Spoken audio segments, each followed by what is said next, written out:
Rob's like, you didn't have any conversation with me. Well, what was he supposed to do? Follow you around like a lost puppy dog? That's one way to see the two biggest strategic threats in the game, like with their legs tied together, you know, jumping around the castle. Like that is going to raise some red flags too. So I understand why Tony wanted to keep some distance. But at the end of the day, Rob has to throw him under the bus because Rob is a traitor.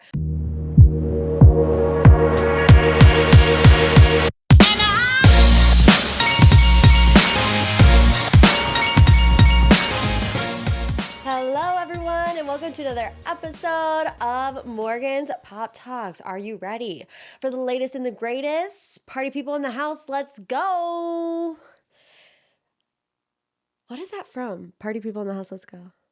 It's just, you guys, no, stop. I promise you, I know I did the whole Space Jam thing last week, but I promise you, I didn't mean to just quote that's what it is, right?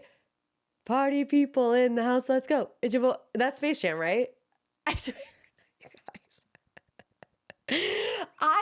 I did tell you that it is my hype up song, and I have listened to it on more than one occasion in the past week, but I didn't know that it was like in the filing cabinet of my brain where it would just come out, you know, at certain points. But here we are, party people in the house, let's go. Let's go. I don't know why I'm so happy today. Truly don't know why. I have not been outside of my house in 5 days. I live in Northeast Ohio. Do you want to know how cold it is outside right now? It's 19 degrees outside right now in my home. It has been snowing for 48 hours straight, okay? Maybe that's why I'm so happy. I have not had to leave the bubble. I'm such a homebody. I love being at home. I mean, I pay my rent. I'm going to use it. Every last dollar. However, it's a bit of a tricky situation. And if you're a work from home girly, you know that while we love working at home and we love not having to put actual pants on ever, right now I'm in my pajama pants, don't even worry about it. There is one thing about working from home that plagues all of us: bed sores. You already know. It feels like my back has been in the same position for 5 years. I feel like Willy Wonka's grandparents that never leave the bed. I have trouble walking downstairs because I'm constantly sitting in the same seat for 9 hours a day. You know, I do my work on the couch, I eat my lunch on the couch, I watch TV on the couch, I relax and get ready for bed on the couch. So, while it is fantastic to not have to get out there in this 19-degree weather, I also am dealing with my own issue with the bed sores on the back. You know, I have to flip my mattress like 3 times a week. And that just is what it is. My dog Harley is in the room with me today because he was literally about to jump through the window for the Amazon Prime delivery man. So if you hear him gnawing on his feet, because that's what he likes to do, if you hear him licking his paws that he's doing currently, get over it. Don't be rude to my dog or I will cut you. Let's get into today's episode. I'm going to do things a little differently today because I feel like, you know, I normally do pop 3, deep dive, and then final thoughts, but I really feel like there are 4 big stories and not 3 this week. So essentially, I just am going to do all 4, and then I'm going to do the deep dive at the end, and then we're going to call it a day, right? Because the deep dive is going to be a little more lighthearted today. We're going to talk about season 3 of The Traitors. But first, let's talk about Paige DeSorbo and her mystery man spotted at the Eagles game. And when I say spotted, I mean spotted like an eagle would. Because did you see the video that these people posted on the internet? I believe they sent it into Bravo and Cocktails. Only an eagle could have seen Paige and this mystery man based on the video that they put in. This person was halfway around the football field and did the super zoom. I mean, they must have the iPhone 20 based on the zoom that took place on that camera roll. Okay, so you see Paige, sporty Paige, in this cute little Philadelphia Eagles jacket. She's with this bearded man. Just looks like 2 Italians having a day at the Philadelphia Eagles game, right? Well, Can't get nothing past the internet, absolutely nothing, because somehow in that grainy, what looked like an oil painting video of these two, people figured out that this guy's name is Joe D'Amelio and he's like some type of sports agent or whatever. His Instagram is private because he knows we're insane. And we will go look at his Instagram profile. But now it's private. And of course, people were in an uproar. What is Paige doing out with a male? 2 weeks after her split from Craig Conover, she responded in the comments and said, I'm going to be outside a lot. Get used to it. Which is a change of character, right? For our bed bug. I mean, I thought I would have a sister in bed sores here with Paige DeSorbo, but she's going to be going outside a lot. So we got to get used to it. Here's the thing. We don't know. We don't know. We can sit here and pretend like, oh, they were on a date or, oh, they were just friends. We really don't know. Although it did trigger a memory for me. And this is how I cracked the case that Craig and Paige were dating to begin with. And I do believe that I cracked that case. I do, because do you guys remember when they weren't dating yet and it was this Giggly Squad episode where they cut Craig's name out of everything, and two versions of the episode came out, one with Craig's name in it and one without. But before that, Paige was at this golf event, right? And she was like in her cute little golf skirt and she was like in this all white outfit. And I said, Paige DeSorbo is not going to any type of golf outing unless she is seriously interested in the man that is hitting the clubs. You know, I don't know. What's like the gridiron? I don't know what it is. Unless she is into the guy that's swinging on the back nine. You know, like there's just no way that Paige DeSorbo is going to a golf event by her own free will. Ladies, no, like we would rather die, right? So it triggered a memory for me. Unless Paige is turning into a sports girly, unless she just wanted to be outside. But I'm like, what are the conditions that Paige DeSorbo would go to a Philadelphia Eagles game? I don't know. Would she go with a friend? Maybe. I mean, she did just go to a basketball game with Hannah and their dads. You know, but something that I admire actually about Paige, I admire the fact that she doesn't care. Because me, I would be so like just worried about what people were going to say. Like, let's just pretend like this guy is just her friend, okay? If she's like, oh, I can't go to this football game because I'm going to be with my friend, Joe D'Amelio, and he's a male, so everybody's automatically going to think that we kissed on the mouth, and I just don't want that kind of press. I don't want like the people in my comments. She doesn't care. She doesn't care at all, and I admire that. Because I don't know. I don't know if it just is like after a while when you're on reality TV, you get a thick skin and you really don't care, but I would be crying into the end zone of the Philadelphia Eagles game if I saw some of the comments in her comment section that were in my comment section. Here's your PSA, your gentle reminder to never be mean to people in their comment sections, okay? I just want to ask you a question, and I don't know the answer. It's just a question, okay? It's a hypothetical. Don't jump down my throat. But I'm just wondering what the reaction would be from fans if Craig was seen out with a girl right away. I honestly think it would be the same. I think there would be people that would be defending him, being like, well, he's single and he can do what he wants. And I also think there would be people saying it's a little too soon for that. But I don't know. I thought just an interesting little kerfluffle. All right, let's move on to number 2. Do you have any idea what our second story could be about? Of course, Justin Baldoni and Blake Lively, because we're going to be here till the end of time talking about Justin Baldoni and Blake Lively. But now we're going to add Ryan Reynolds into the mix. We're going to sprinkle a little Ryan Reynolds on top of this storm. I was going to say a bad word, but my mom listens to this podcast. Okay, Justin Baldoni demands that Disney preserve all documents relating to Nicepool amid this legal battle with Blake Lively. Okay, so we know, we've kind of heard, well, actually, I talked about it last week. We talked about the fact that Justin Baldoni's lawyer is suing Blake Lively into oblivion, to infinity and beyond, suing her into smithereens, we discussed, right? But he also said, we're looking at potentially coming after Ryan Reynolds as well. Well, now Baldoni's lawyer has reportedly sent a letter to Disney and Marvel, alleging that Ryan Reynolds mocked Justin in Deadpool and Wolverine with this Nicepool character.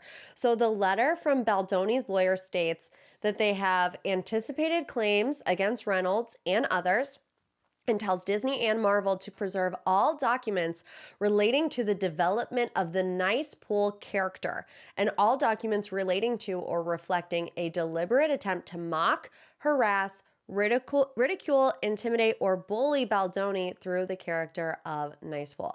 So obviously everybody on the internet is running to watch this movie and looking at the Nicepool scenes, and there are some pretty coincidental lines, like one of them saying, Nicepool says, where in God's name is the intimacy coordinator? Talking about how Ladypool, who is Blake Lively, by the way, snapped back after giving birth. This Nicepool has a man bun. He says that's okay. I identify as a feminist. So in my opinion, it's blatantly obvious that Ryan Reynolds is mocking Justin Baldoni with this Nicepool character. I don't know what type of legal argument, I don't know. I'm not a lawyer. I don't know. Can he be like, he was mean to me and mocked me in Deadpool? Can you sue somebody for that? I don't know. One of my lawyers tell me in the comment section here on YouTube. All right, next we're going to talk about the resurgence of Heidi Montag as a pop star icon extraordinaire thanks to her husband, Spencer Pratt. Okay, first let me start here. Spencer and Heidi lost everything in the California wildfires, which, let me just say, you guys, has been rough.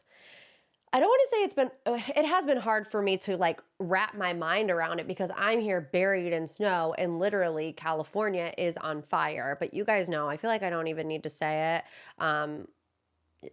Y'all have been in my prayers. Like, what in the world? I wouldn't even know what to do under those circumstances. There was something that happened this summer here in Northeast Ohio.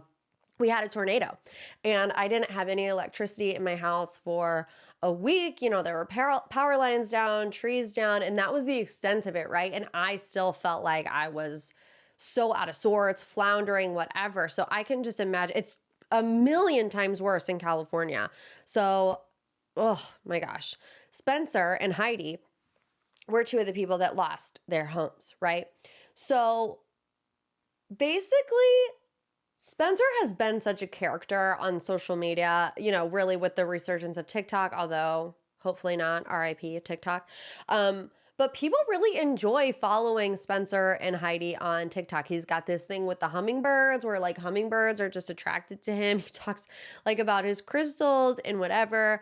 Well, he has been pushing people to stream Heidi's music, right? She had this album come out in 2010 called Superficial.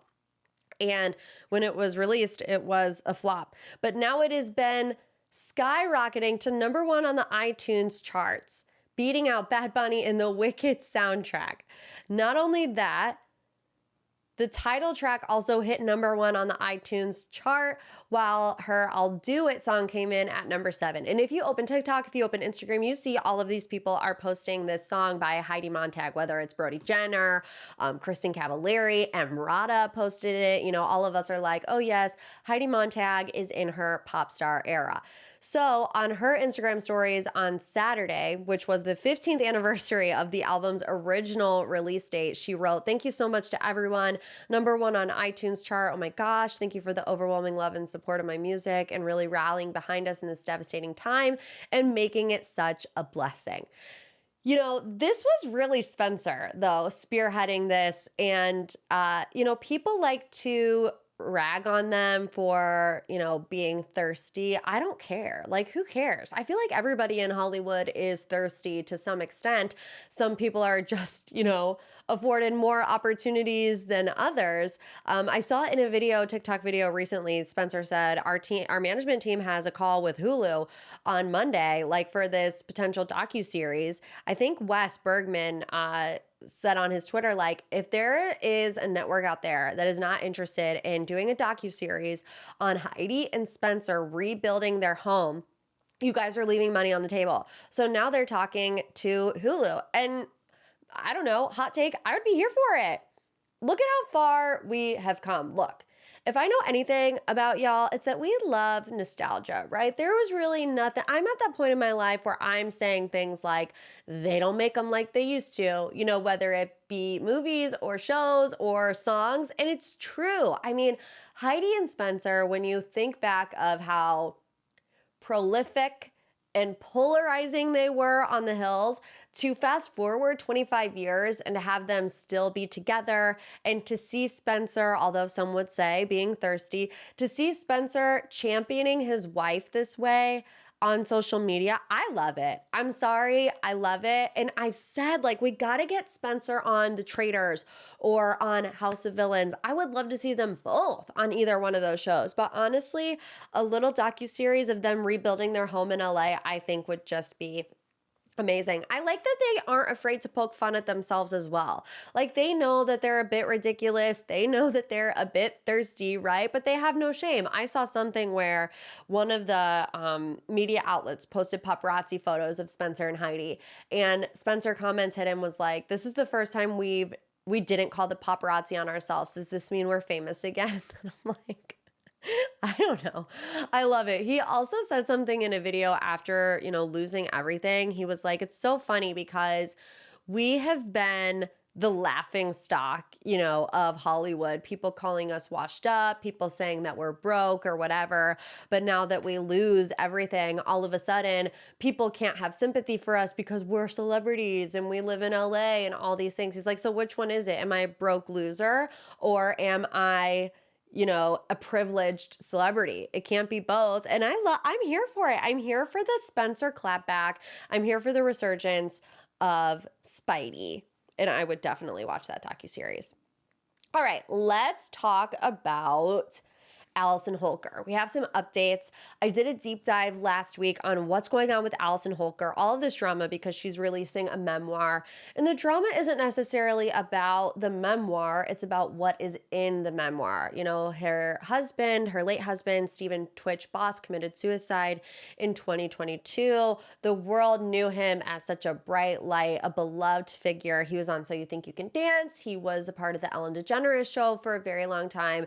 And you know what people seemingly have a problem with, the general public, right, is releasing personal details that we can assume he didn't want out there, that his family specifically doesn't want out there, right? Like private journal entries. And you guys know my opinion. I've already given it. I think private journal entries should be kept private. He did not give her any authorization to share those with the world. That's just my opinion. On the Patreon, we went a little bit deeper and read some of the things that his closest friends and family are saying, and it's rough, you guys. It's rough out there. So if you want to listen to that, just go to patreon.com/Morgan's Pop Talks. It's on the lie list here.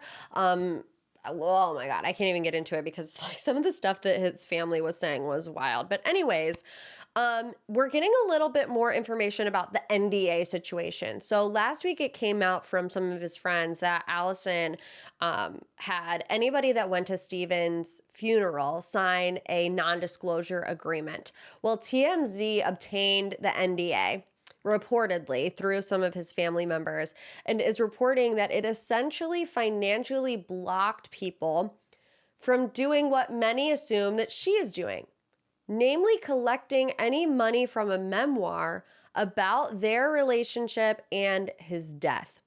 So under the NDA, Twitch's family and others who signed it agreed to hand over any proceeds from interviews, books, articles, or programs about him straight into Allison's pocket. That does not look great, right? It does not look great. So Allison's oldest daughter, her name is Wesley Fowler, is defending the NDA, arguing that its purpose was to keep people from photographing Stephen and his body at the funeral. She even said that when he was alive, people who attended certain family events would also have to sign NDAs. Now, it's important to tell you, just to give you the lay of the land, this daughter is not biologically Stephen's, although he is her adoptive father. So in the video, people were like, this is kind of weird because she keeps saying Stephen. She doesn't say dad. Well, she is adopted by him, so maybe that is just the way that they addressed each other. But the document also positions Allison as the only one able to profit off of Twitch's life story. However, she has said that 100% of the proceeds of her sales from the book will go to the Move with Kindness Foundation, which is a mental health organization that she started in honor of her late husband.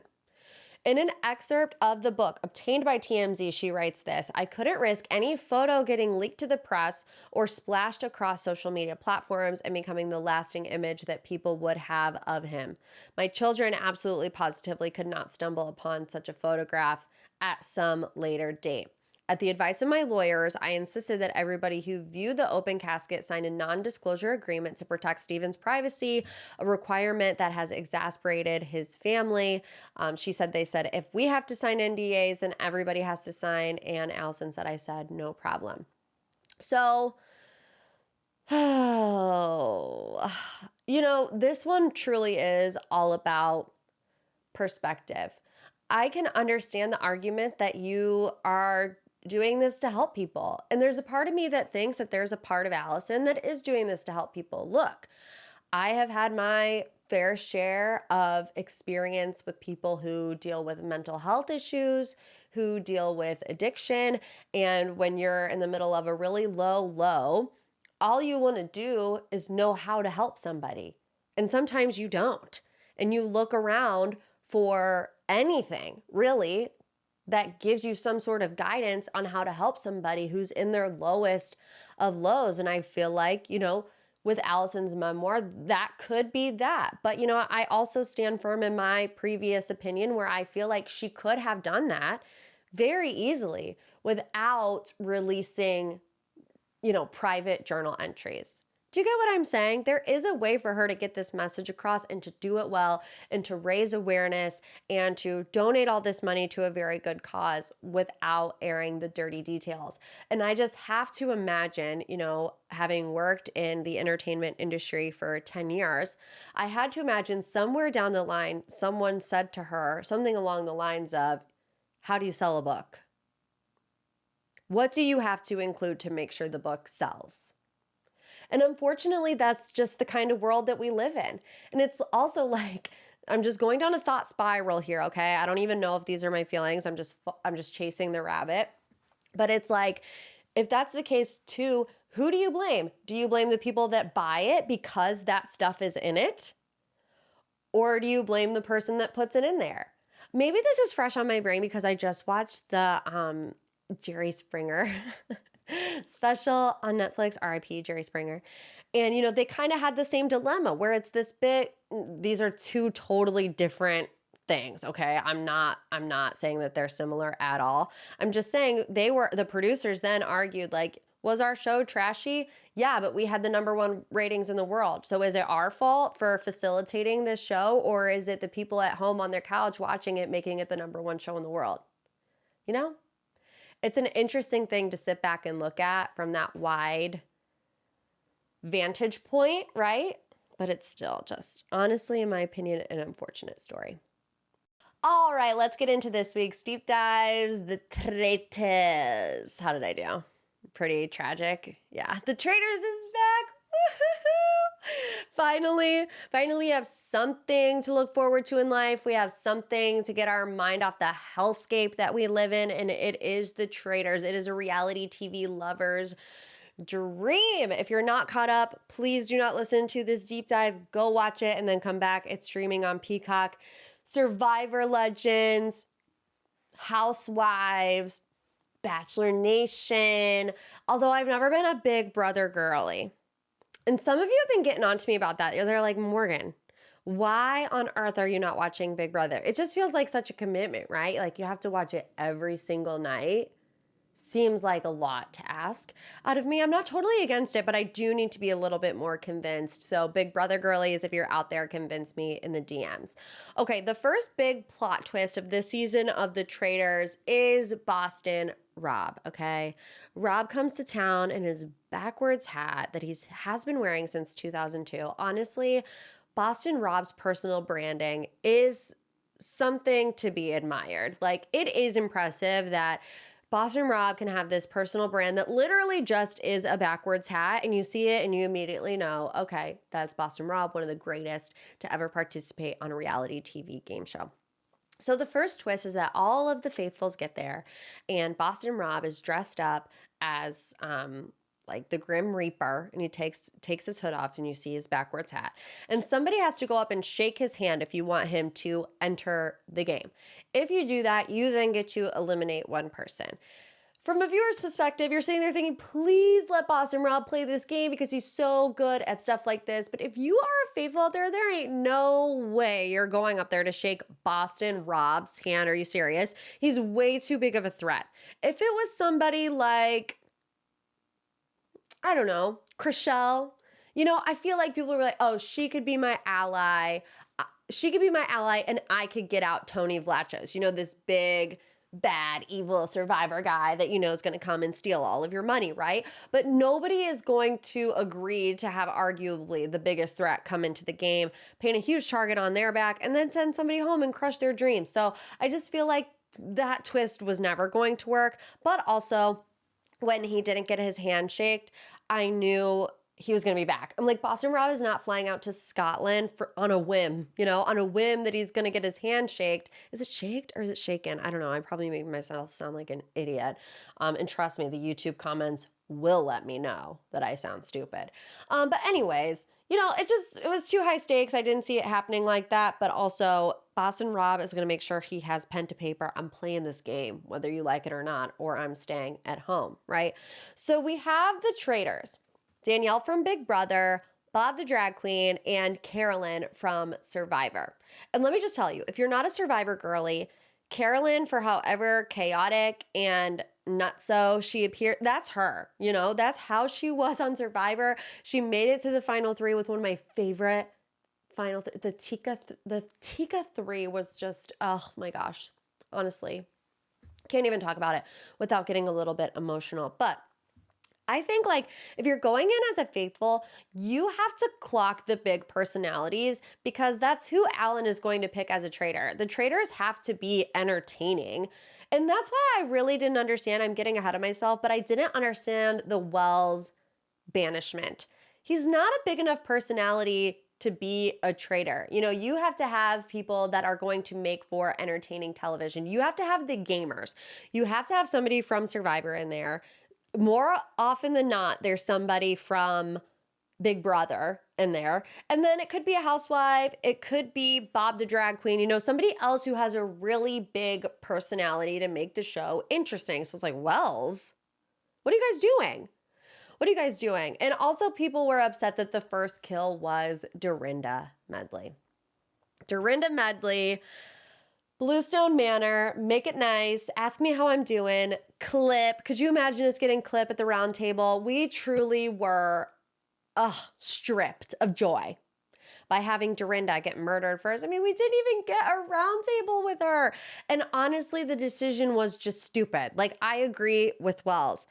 People were going to think that Dorinda was a traitor anyways. They already kind of did, right? They already were weary of her. So she would have been very easy for people to say, oh, she's a housewife. She's a big personality. She's already gotten in fights with people here. She's a traitor. She would have been banished. So I agree with Wells. And Wells just brings up a very obvious point, and he gets banished from the jump, which, like I said, does not make sense to me because Wells doesn't have the personality to be a traitor.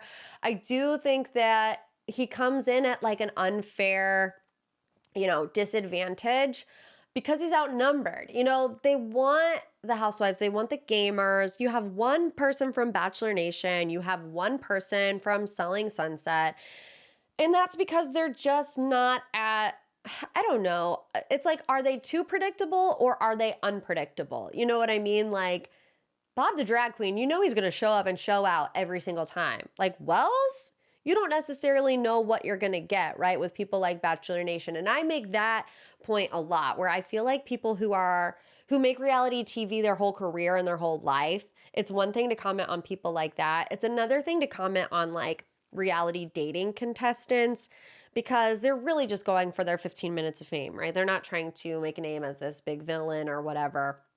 But people are also commenting on how ridiculous Tom Sandoval is in the Traitors, which, like, I agree. He takes everything so seriously, like so seriously. And Chriselle and him have a little tap because Chriselle is team Ariana, as we all are. But like, can I be completely honest? Can I have a hot take? Is it getting a little old? Is it getting a little old? We're like still out here rehashing Scandival. Like, I get it. If I was Chriselle, I wouldn't trust him either for all things she listed, A, B, C, like you're deceptive, you are manipulative, you're able to easily lie. But I'm just like, that's just how I feel. And he's sweating. He's sweating because people know that he's a little shisty sometimes, right? Then we get to this moment where 3 people are added into the game, and they're big ones, right? Wes from The Challenge, Boston Rob is back like I knew he would be, and then Derek from Big Brother. Here's another thing. Here's another glaringly obvious little caveat that I don't understand how nobody's picking up on. These 3 people come in. They're of the same archetype, right? Big threats to a reality TV game show. And nobody says one of them has to be a traitor. Like, to me, there's no way that they're doing this big plot twist and all 3 of them are coming in as faithfuls. That makes no sense to me. So the fact that Wes was not brought up, Boston Rob was not brought up, and Derek was not brought up, I'm like, hello, you guys, think like a producer. Hello. But I just feel like it's not going to take very long for Boston Rob to get sniffed out anyways. The second person murdered is Chanel Ayan, another housewife, another big personality. Are they trying to frame the housewives, right? Because Phaedra was like the most iconic traitor in season 2. And they're doing a little Uno reverse, a little reverse psychology here where the traitors are like, okay, well, let's take out the housewives because if a housewife is a traitor, people will be like, oh, well, it's obviously a housewife because they want to throw us off the scent, right? Does that make sense? So everybody automatically thinks that it's going to be Robin. Robin is the next one on the chopping block. I feel like her fate is kind of written in the sand that she's going to go pretty soon one way or another. The second banishment is Tony. Tony Vlachos, also a Survivor legend, and he was not happy about it. Calls Rob a sellout on the way out. He doubled down on it in an exit interview. I read it. It was on Entertainment Weekly with Dalton Ross. And he's like, yeah, Rob, such a sellout. I don't know what his problem is. I mean, Tony's just jealous. Like, let's get that blatantly obvious. He's not a sellout. They're playing the game. Like, if you wanted to have this alliance, stay strong with the survivors, you should have had that conversation. Now, I do agree with Tony in the fact that, like, Rob's like, you didn't have any conversation with me. Well, what was he supposed to do? Follow you around like a lost puppy dog? That's one way to see the 2 biggest strategic threats in the game. Like, with their legs tied together, jumping around the castle, like that is going to raise some red flags too. So I understand why Tony wanted to keep some distance. But at the end of the day, Rob has to throw him under the bus because Rob is a traitor. Now, he also said in this interview that he thinks there's a bit of a flaw in the game because he says people don't really care if they get a traitor out or not. They form an alliance, they vote together. If it's a traitor, cool. If it's not, it's not cool. He threw out a couple of options. I think some of them didn't make sense, but one that did make sense to me is reward the people who get it right. Whether that be a shield for the night. If you successfully vote out a traitor, you are not up for murder that night. I think that's a good twist.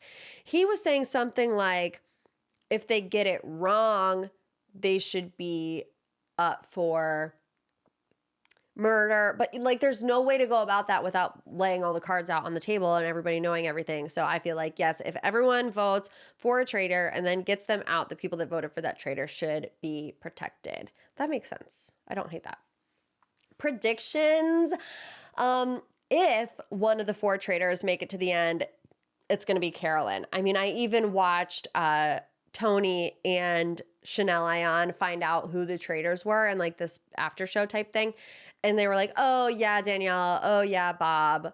Oh yeah, Boston Rob. That makes sense. Nobody was on to Carolyn whatsoever because she is just a little wackadoodle macaroni and cheese running around. And I love her for that, right? We're only 3 episodes in and people are already starting to sniff out Bob and Danielle. Danielle's acting skills, if you want to call it that, are just a little over the top. And I think Bob is too dominant at round tables. It's starting to really put a target on his back. Dylan Efron, is already on to Bob too. Dylan Efron misguided. Someone posted on social media that we made the wrong Efron brother famous. But like, is Dylan Efron everything or is he everything? Our little misguided. He's so baby girl coded, isn't he? Look at him. And the fact that he really is the only one that is successfully on to Bob as a traitor right off the gate. I mean, Dylan even went after him at the round table, which is intimidating because Bob defends himself and he does not back down whatsoever. So Dylan Efron fan club. I mean, a lot of people are comparing him to Pilot Pete. You know, Pilot Pete was on season 2. He's like season 2 Sherlock Holmes, like what is it? Inspector Gadget? Yeah, that's what it is. Investor Gadget. That would be a different show. But like, what is it with these pretty boys turning into Inspector Gadget once they get on the Traitors? Pilot Pete and Dylan Efron look like they could be long lost cousins twice removed, and Alan brought them back together for like, I don't know, to be reunited or something. They both have great intuitions. There's no doubt about it. And they're both saying, oh, hello. Misguided. Will they recruit Dylan to be a traitor? They did it with Peter. Peter turned it down. What would Dylan do? I don't know. But we love Misguided. And all of us secretly want Sierra to be with Dylan Efron, right? Right? Like, that's way more her speed. She does not need to be messing with the Wes Wilsons of the world. She needs to be messing with the Dylan Efrons of the world.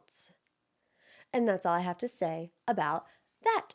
Thank you for tuning in to another episode of MPT. Make sure to leave a review, a little 5-star boop boop, a little love you like assist. If you haven't, please do so. And let other people know that people like this podcast, you know? Let's get the word out. Let's get the word on the streets that MPT is the place to be. Also the place to be, Patreon. Patreon.com/Morgan's Pop Talks. More Bachelor, more Bravo, more pop culture. If you want it all, join the Love You Like Assist tier and live your life just happy as a clam. I can promise you that. All right, we'll see you next week. And as always, love you like assist.